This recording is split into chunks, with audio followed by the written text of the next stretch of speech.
loaf for putrid football, because the rest of the league, you can argue, has been doing the same thing also, outside maybe 10, 11 teams. Okay? That being said, now with 3 weeks ago, we got the Eagles, we got the Giants, we got the Redskins, all tied at 6-7. Obviously, playoffs starts today. Skins are in, but you got 3 games 2 weeks ago. Who do you feel best about going into these last 3 weeks? So I've hinted at the Giants, but the truth is their schedule sucks. And we see what the Redskins are doing. I believe both the Redskins and the Eagles have winnable games, but the Eagles on their way out have the Arizona Cardinals. They got to pray that the Cardinals are packing it up, that they've clinched, and I don't think that's how that'll happen. And they're playing this week. They're playing this week, actually. The Cardinals and the Eagles. Yeah, exactly. So I don't think that's going to happen. Yeah. But what I get to is there's still a lot of interdivisional games as we round out, and I'll tell you, if you expect me to believe in Kirk Cousins, you're crazy. Really, this is a good conversation to have, but we all know come January, we're just debating over who's going to get a first-round exit. You like that? You like that? Let's just call that what it is. Yeah, you like that? Like yeah, that? So did Andy Dalton. Be the next one in line. Moving on. So, today, looking at the schedule, which you know I'm fond of doing, I would say the Skins have the advantage. But they will topple. Week 17 will decide it. And I'm being asked to basically pick between the Eagles and the Skins because I don't believe the Giants will beat both the Panthers and the Vikings. I just don't think that'll happen. Wouldn't shock me. I'm not even telling me a homer here. It wouldn't shock me, though, given what the Giants have always done. But again, we said last week that the best chance for the Panthers to lose a game remaining this season is this coming Sunday, no question. Right. I'll just, you know what? I'm forced to do it against my better judgment. I got the Skins for right now, and I'm going to regret it. Somebody's going to send me this bite. I'm going to be like, yeah, I know, I hated it when it happened. We can change the pick next week, because I'm going to bring up this question again next week's podcast and discuss this. I know. You know, so right now the polls are the Skins. I don't want to be like a weatherman and who's only right every so often. The thing is, you're correct there. Based on the schedule, you're absolutely right. The Skins have the advantage. However, the upside lies with the Eagles. But the Eagles play the Cardinals this week. So, and we can't, the Eagles beat the Patriots 2 weeks ago, but that was the Bengals Patriots team. That was kind of a fluky game also, too, a little bit.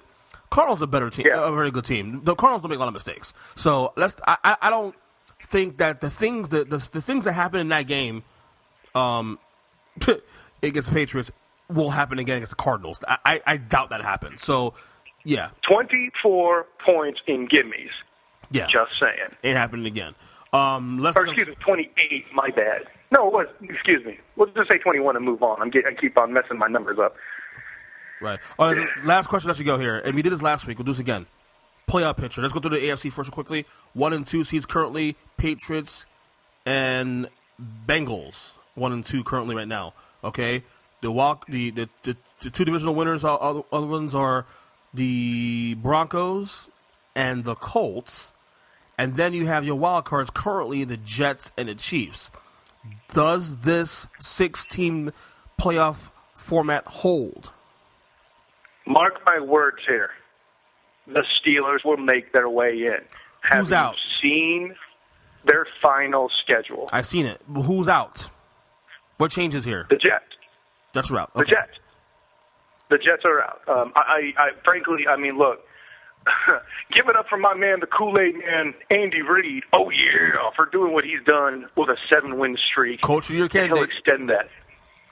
Yeah, king of the check down in the hizzy. Yeah. Trying to tell you.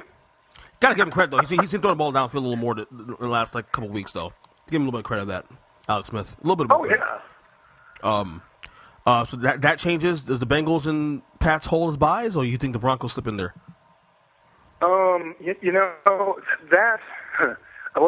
The Patriots hold because their schedule for finishing up is absolutely nothing short of atrocious. I think the most intimidating game might be the Dolphins in Week 17. I know they have the Titans, and I forget the other game. The Jets. They just Week 16. Oh, okay. Well, yeah. Boom. There's your loss for the Jets, and here come the Steelers. I say all that to say the Patriots will win out with that weak schedule. They might have a situation where Garoppolo is playing the Dolphins, but I doubt it, and the Patriots will hold. The Bengals are the interesting question.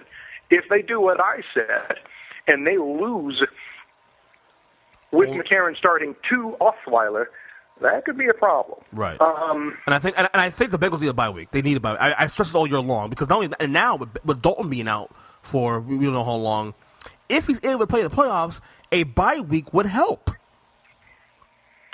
Yeah. And moreover, well, actually, no, I disagree, EJ. If there's a bye week, there's another week that Andy Dalton's thinking about it. Oh, okay. Because another way, play devil's advocate. I tend to see what you're saying there. All right, let's go to the NFC real quick. NFC, obviously, the buys currently in the NFC. This is gonna stick. Obviously, these two teams, Panthers, Cardinals, 1 and 2, round out the other four teams. Other division winners include the Packers, who's won 2 in a row, but I don't trust them still. And right now, the Redskins in the NFC East leader right now by virtue of the tiebreaker. Your wild cards are the Seahawks and the Vikings. By the way, I think the Vikings got the good job, good effort praise this weekend because even though they lost to Arizona, every team behind them in the wild card race all lost too. You know what the bad news for the Vikings in that game was? They beat themselves. Yeah. You know what the good news for the Vikings was that game though was? They beat themselves. Yeah. It's that simple. That said, does this 6-team list hold? Oh, wow. I think because the wild card teams have a 2-game lead on the team that would compete, the Bucs, and yes, I'm leaving out your fraud cons. The Bucs at 6 and 7 are the biggest threat. The Seahawks schedule is laughable. Even without Rawls and Lynch, congratulations, Russell Wilson's getting a ticket after playing the best 3 games in 2015. Period. His best 3 games in 2015 have been the past 3 weeks. Of course, it's in the reverse order that they've occurred, but nonetheless, the best 3 games in 2015. Okay. As long as that defense keeps playing, there won't be a problem. So it's basically the only issue you'll have now is the NFC East. Pretty much, the NFC East is the only one you really have to think about. Who'll be there? Yeah, I mean, if the Vikings mail it in, and they let their spirits get low, and they lose another game, that'll drop them to 5th, and now things get interesting. At any rate, the Bucs are still screwed if Cam Newton's going into Tampa. I believe that game's in Tampa, but going into Tampa undefeated. So even still, you got to say the Vikings. I think the NFC is set minus the NFC East situation. Other than that, I think the other 5 teams, I'm confident it will stick. However, the order you put it in, that's a different story. But I think the 5 teams minus the NFC East winner will stick.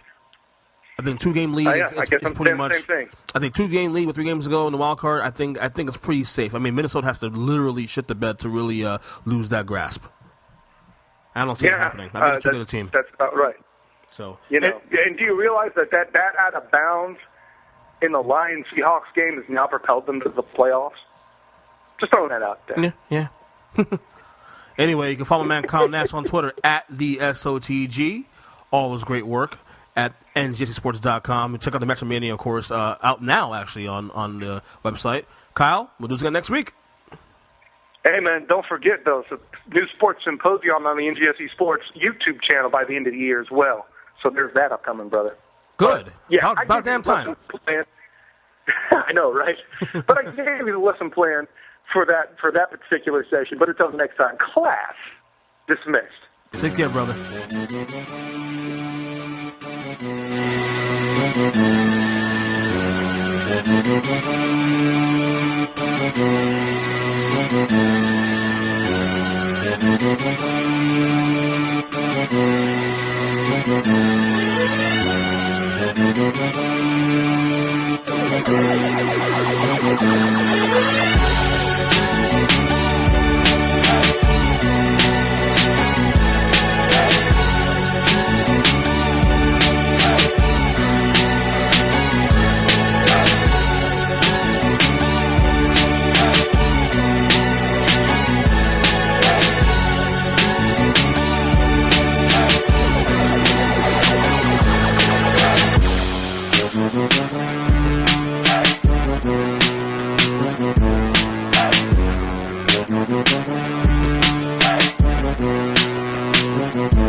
Thank you.